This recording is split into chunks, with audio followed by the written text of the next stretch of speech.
En 2024, quels sont les sacrifices qu'on pourrait faire pour avoir une vie meilleure? Jusqu'à quel point on se sacrifierait pour une vie meilleure hypothétique?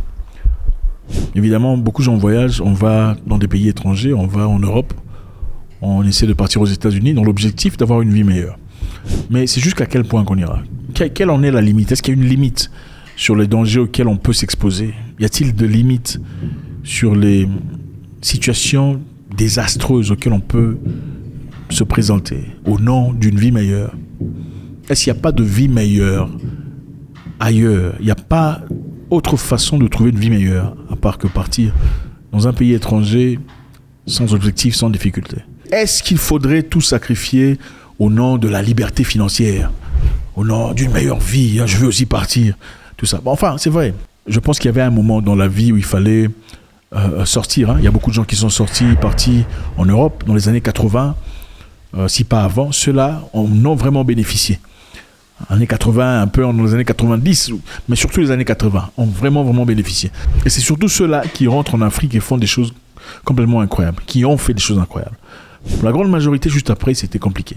Ce sont des gens qui sont partis pour vivre une vie plus ou moins moyenne, presque similaire à une vie que beaucoup de personnes vivent en Afrique. Mais avec avantage de quoi? Peut-être Internet facile. Bon, en Afrique aussi, on peut avoir Internet facile. En tout cas, petit à petit, l'Afrique est en train de se regagner. On va voir ici une vidéo très intéressante pour essayer de comprendre pourquoi on ne vous aime pas là-bas. Okay? Pourquoi on ne vous aime plus? Les gens crient au racisme, au racisme, au racisme. On va voir pourquoi on ne vous aime pas. Regardez. Yeah. He's knocking and talking. Yeah. Just gonna open it up, okay?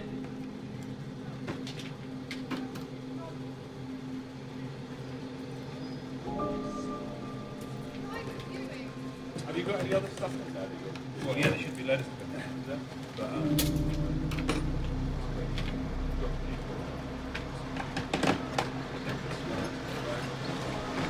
Hello, you alright? Alright? Where's your hand, mate? Where's your other hand, mate? Where's your other hand? Where's your hand? There you go. Alright, you just step down with my colleague.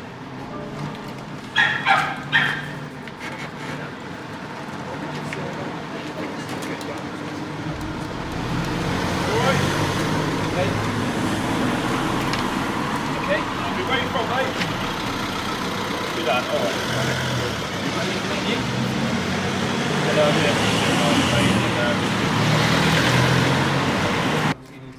anything now? No, you sure? Yeah. Yeah. So you're under arrest for illegal entry into the UK. You don't have to say anything.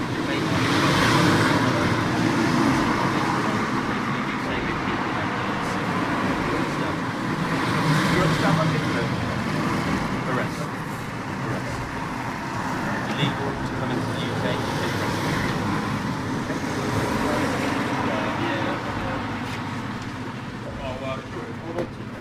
Alors, ce qu'on voit ici, c'est très intéressant. D'abord, à quoi vous pensez quand vous voyez ça?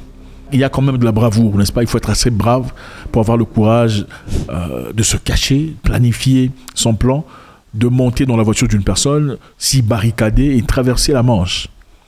Traverser la Manche jusqu'en Angleterre pour une vie meilleure. Nous savons généralement, beaucoup d'Africains vont en Europe. La vie n'est pas facile en Europe. Pas du tout. En tout cas, toute l'Europe n'est pas toute l'Europe. Il y a de l'Europe, il y a l'Europe-Afrique, il faut dire la vérité. Beaucoup de gens souffrent en France, beaucoup dorment dehors dans des conditions abominables, il faut le dire. Beaucoup d'Africains vont à Pas-de-Calais en attendant une opportunité de traverser soit en bateau ou de se cacher dans un camion ou quelque chose d'autre. Ce groupe de gens ont choisi une voiture d'un particulier, c'est-à-dire une voiture d'une famille venue en France pour les vacances, des Anglais, et s'y sont cachés au-dessus. Arrivés en Angleterre, regardez comment les Anglais sont choqués. Ils sont choqués premièrement parce que là au-dessus s'y trouvaient des choses importantes qui leur appartenaient. Bon, quand une personne sacrifie tout ce qu'il a à sacrifier, c'est vrai, avec son bravoure, son courage, pour entrer là-dessus et entrer en Angleterre, les Africains applaudissent, ah, finalement il est arrivé. Mais que ressent l'Anglais qui a acheté ces histoires? Mettez-vous à sa place, vous allez quelque part, vous achetez à Ouagadougou, vous achetez vos histoires, vous mettez dans la voiture, des choses importantes et intéressantes, des choses chères. Pour retraverser chez vous au Sénégal, par exemple, arriver au Sénégal, vous voyez, il y a des gens cachés là au-dessus. Vous allez applaudir? Non, vous n'allez pas applaudir. Et ces gens, pour la plupart, quand ils vont en Angleterre, c'est pour faire quoi? Vous savez, en France, on traite des gens différemment de la manière dont on traite les demandeurs d'asile en Angleterre. En France, les Français connaissent très bien les Africains parce qu'ils sont aussi un peu africains. Le Français est très africain, même dans son comportement. Voilà, le comportement des Français, c'est un comportement qui a été transmis aux Africains. Regardez le Cameroun, regardez tous ces pays-là colonisés par la France. Ils ont les mêmes mentalités françaises. Juger les gens, corriger les Français des gens, disqualifier les gens, discréditer les gens. C'est une mentalité franco. Enfin, voilà. Alors, c'est pour dire quoi? Les Africains vont en France parce qu'ils savent que, arrivés en France, ils ne sont pas traités de manière extraordinaire. Regardez comment ils sont campés dehors, comme des réfugiés. Ils dorment dehors, dans le froid, dans le noir. Dehors avec les moustiques, s'il y en a. Ils désirent partir en Angleterre parce qu'ils savent que les Anglais, les Anglo-Saxons sont des vrais blancs. Quand vous partez en Angleterre, on va vous traiter différemment. Vous aurez de l'argent de l'assurance en tant que demandeur d'asile. Vous serez nourris. Vous serez abrité, vous serez gardé dans des conditions les plus élémentaires. Vous aurez peut-être, si votre histoire est qualifiée, un peu d'argent à la fin de chaque semaine. Vous n'aurez pas ça nécessairement en France. Hein? C'est ça. Alors, on abuse de cette gentillesse et de cette charité. Il faut dire que c'est une charité. Il ne faut pas dire qu'ils ont volé chez vous. Non. Allez chasser vos présidents qui continuent de voler chez vous aujourd'hui. Pourquoi vous n'allez pas entrer dans le palais du président qui vole maintenant? Vous allez seulement dans la maison du blanc, qui a prétendument volé dans le passé. C'est vrai, il a volé, mais allez aussi dans la maison de celui qui vole aujourd'hui. N'est-ce pas? On ne peut pas faire ça. Pourquoi? Parce qu'on a peur. Peur de mourir. Donc on prend avantage, take advantage, comme on dit. On abuse de la gentillesse de monsieur là-bas parce qu'on sait que lui, il ne va pas te tirer dessus. Mais ton frère va te tirer dessus. Si tu osais partir dans sa maison sous prétexte qu'il est en train de voler dans le pays. Alors, tu vas chez les gens dans le pays des gens. Vous entrez dans des conditions complètement bizarres. Comment est-ce qu'on va vous aimer? Est-ce qu'on peut dire au racisme, ils sont racistes? Quand vous allez chez les gens comme ça, vous prenez leurs histoires, vous avez peut-être vendu ou balancé dans les rues pour rentrer. C'est difficile. La question est celle-ci. Avec tout le courage qu'on montre, il faut dire le monsieur est très courageux. Ceux qui se cachent là-dessus, il faut être très courageux et brave pour résister pendant des heures de transfert, d'attente, de planification pour faire ça. C'est-à-dire que c'est une personne assez outillée pour planifier mentalement. Et aussi, il n'est pas arrivé en France facilement. Il a dû payer de l'argent, ce n'était pas gratos. Donc, il a été en possession de l'argent. Additionnez l'argent qu'il a et le courage qu'il vient de démontrer. Ne sommes-nous pas capables de faire? N'est-il pas particulièrement capable de faire quelque chose de bien? Ouvrir un petit truc là, une boutique, un truc qui fonctionne, un truc qui marche, qui lui perd de l'argent. C'est bizarre qu'on a assez de courage et de bravoure pour aller traverser, aller en France, stationner dans un coin en attente d'un bus ou d'un track ou une histoire pour s'y balancer, pour aller chez autrui, demander asile, mais on n'a pas de courage pour améliorer chez soi. On n'a pas de courage pour aller faire une formation de cyber security. On n'a pas de courage pour aller faire des études dans certains domaines pour devenir ingénieur d'application, pour apporter quelque chose de positif. Mais on a le courage pour traverser les montagnes, traverser les fleuves, traverser la mer, entrer dans le bus, aller là-bas et justement user de la gentillesse de l'anglo-saxon. Ils sont gentils, il faut le dire. C'est vrai, ils ont fait beaucoup de bêtises, ils ont massacré des gens, oui, on le sait. Mais ils sont gentils aujourd'hui. Vous allez prendre quelqu'un chez vous là, vous lui mettez un réfugié, vous le mettez dans la maison, vous lui payez l'argent. Vous êtes capable de faire ça? Vous lui donnez à manger chaque jour, vous assurez qu'il est bien, sa santé est protégée, vous l'emmenez à l'hôpital gratos, vous ferez ça? Vous ferez ça? Vous ne le ferez pas ça. Regardez dans vos prisons, regardez seulement vos prisons. Regardez comment vous traitez vos propres frères. Montrez bien l'image de prison. Regardez comment les gens sont dans vos prisons. Il faut reconnaître la gentillesse du blanc anglo-saxon. Il faut le reconnaître. C'est vrai, ses ancêtres ont fait des grosses bêtises. Sur le plan politique, ils font des grosses bêtises. Mais sur le plan individuel comme ça, homme à homme, il n'y a pas match. La façon dont vous traiterez un Africain qui vient chez vous comme demandeur d'asile et la façon dont vous serez traité si vous partez là-bas, ce n'est pas la même chose. Voilà la raison pour laquelle vous n'allez jamais en refuge au Rwanda. Voilà la raison pour laquelle vous ne partez pas en refuge dans un pays évolué plus ou moins comme l'Afrique du Sud. Voilà pourquoi vous préférez partir en Angleterre et ailleurs. Voilà pourquoi vous ne partez pas au Sénégal. Il faut le dire. Maintenant, cette vidéo n'est pas pour objectif de vous faire du bien ou de vous cajoler, vous caresser. Si ça ne vous dérange pas, c'est-à-dire qu'il y a un problème. Pourquoi il n'y a pas de courage pour construire en Afrique? Pourquoi il n'y a pas de courage pour améliorer? Parce que beaucoup de gens vont vous présenter les raisons pour lesquelles ils n'arrivent pas à évoluer. C'est parce que la famille ne le soutient pas. Il ne reçoit pas le soutien nécessaire de ses amis. Il se sent seul. Regardez cette vidéo, on va voir cette nouvelle vidéo. Les Nigérians qui ont traversé l'océan depuis le Nigeria jusqu'au Brésil. Okay? Nigeria jusqu'au Brésil. Regardez les conditions dans lesquelles ils ont traversé. Assis sur le safran, la partie immergée du gouvernail de cet immense cargo, ces 4 hommes, des migrants, viennent de passer 13 jours en mer et ont miraculeusement survécu. Partis du Nigeria, ils ont traversé l'océan Atlantique jusqu'au Brésil et Rio de Janeiro.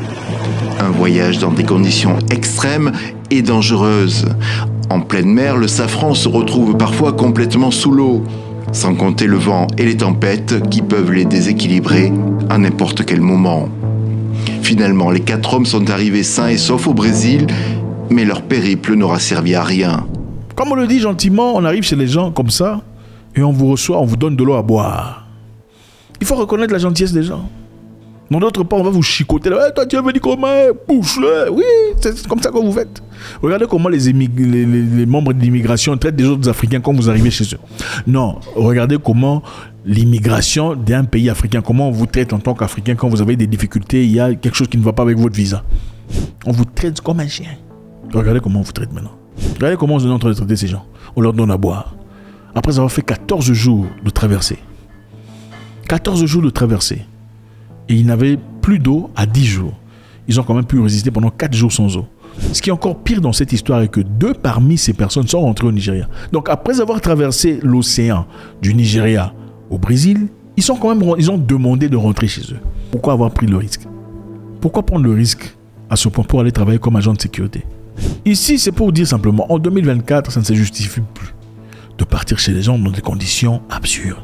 Ça ne se justifie plus. C'était justifiable dans les années 80. C'était peut-être un peu justifiable dans les années 90. Aujourd'hui, ce n'est pas justifiable. Parce qu'en Afrique, on peut avoir une vie bien. Il y a beaucoup de jeunes Africains qui n'ont jamais quitté l'Afrique, mais qui vivent dans des conditions extraordinaires. Il n'y a pas match. Comparé à ceux qui vivent en France, tout ça. Il n'y a pas match. Il n'y a pas match. Ici, on vous prêche le courage, la bravoure. Il faut arrêter d'être hypocrite, disant « Oh, je souffre en Afrique ». Non, vous ne souffrez pas, vous êtes paresseux. Tous les Africains ne souffrent pas. Tous les Africains, il y a beaucoup d'Africains qui roulent dans des grosses voitures, des X6, X5. Il y a beaucoup d'Africains qui disent, oh, ils sont dans le... Non, ils ne sont pas tous dans la politique, tout ça. Ils savent comment manipuler la bouche. Ils savent comment se démerder. C'est incroyable qu'aujourd'hui, on peut faire de tels sacrifices. Regardez cet homme. Cet homme qui traverse avec ses enfants pour aller. Il est déterminé à partir. La détermination est très bien. C'est une personne clairement déterminée, okay, qui porte 2 enfants. Il est certainement en mode automatique. Il ne réfléchit plus là. L'objectif, c'est aller à son objectif.